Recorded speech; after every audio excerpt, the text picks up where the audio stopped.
நீங்கள் பார்த்துக் கொண்டிருப்பது நியூஸ் 21 செய்திகள். தமிழ்நாடு செய்திகளை உடனுக்குடன் தெரிந்து கொள்ள நியூஸ் 21 செய்திகளை பாருங்கள். உண்மை, உழைப்பு, உயர்வு. பாலக்கோடு வட்டார வளர்ச்சி அலுவலகம் முன்பு இஸ்லாமிய சமூகத்தினருக்கு ஒகேனக்கல் குடிநீர் அடிப்படை வசதிகளை நிறைவேற்றாததை கண்டித்து கண்டன ஆர்ப்பாட்டம். தருமபுரி மாவட்டம் பாலக்கோடு வட்டார வளர்ச்சி அலுவலகம் முன்பு ரெட்டியூர் சமத்துவபுரம் பகுதியில் அடிப்படை வசதிகளை நிறைவேற்றாததை கண்டித்து மார்க்சிஸ்ட் கம்யூனிஸ்ட் கட்சி சார்பில் கண்டன ஆர்ப்பாட்டம் நடைபெற்றது. இந்த கண்டன ஆர்ப்பாட்டத்திற்கு வட்ட குழு செயலாளர் காரல் மார்க்ஸ் தலைமை தாங்கினார். பாலக்கோடு ஒன்றியம் ஏர்னாஅள்ளி ஊராட்சியில் உள்ள ரெட்டியூர் சமத்துவபுரம் பகுதியில் 100க்கும் மேற்பட்ட குடும்பங்கள் சேர்ந்த பொதுமக்கள் வசித்து வருகின்றனர். இப்பகுதியில் கடந்த 25 ஆண்டுகளாக ஒகேனக்கல் குடிநீர் மற்றும் சாக்கடை கால்வாய் வசதியின்றி இப்பகுதி மக்கள் தவித்து வருகின்றனர்.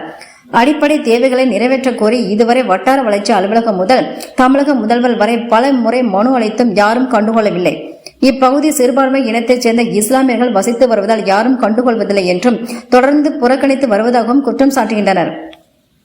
எனவே இப்பகுதி மக்களின் அடிப்படை வசதிகளை உடனடியாக நிறைவேற்ற கோரி மார்க்சிஸ்ட் கம்யூனிஸ்ட் கட்சி சார்பில் தமிழக அரசை கண்டித்தும் மாவட்ட நிர்வாகத்தினர் பாரபட்சம் பாகுபாட்டை கண்டித்தும் கண்டன முழக்கங்கள் எழுப்பிய ஆர்ப்பாட்டம் நடத்தினர்.